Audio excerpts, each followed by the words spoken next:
آپ فرماتے ہیں مجھے جب یہ ساری سیریں کروائی جا رہی تھیں تو جنت کی بھی سیر کروائی گئی اور دوزخ کے بے مناظر جو تھے وہ بھی مجھے دکھائے گئے۔ ہم ایک ایسی قوم کے پاس سے گزرے جو قوم مجھے دکھائی گئی، اور ان کا معاملہ یہ تھا کہ وہ قوم بڑے بڑے پتھر ہیں، وہ ان کے سروں پر مارے جاتے ہیں، سر کچل دیے جاتے ہیں، سر پھر ٹھیک ہو جاتے ہیں، پھر پتھر مارتے ہیں، پھر جو ہے وہ ان کے سر توڑ دیے جاتے، کچل دیے جاتے۔ مجھے بتایا کہ حضور یہ آپ کی امت کے وہ لوگ ہیں جو نماز کی فکر نہیں کرتے تھے، نماز کا دھیان نہیں رکھتے تھے، نماز کے لیے ان کے سر، اذان ہوتی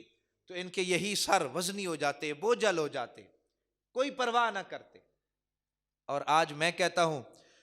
اتنی سخت جو سزا دکھائی گئی حضور کو، ہم پھر بھی کتنی پرواہ کرتے ہیں نماز کی۔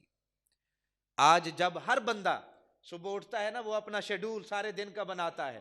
اور سارے دن کے شیڈول میں نے اتنے بجے فلاں سے ملنا ہے، اتنے بجے فلاں جگہ پر پہنچنا ہے، میں نے آنا بھی ہے، جانا بھی ہے، ملنا بھی ہے، ملانا بھی ہے، کھانا بھی ہے، پینا بھی ہے، اٹھنا بھی ہے، بیٹھنا، یہ سارا شیڈول ترتیب دے رہا ہے۔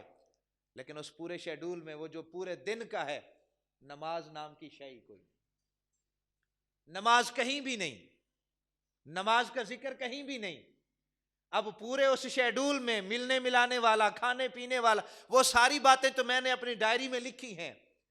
لیکن میں نے نماز کا ذکر تک نہیں کیا، نماز کو اتنی اہمیت میں نے نہیں دی۔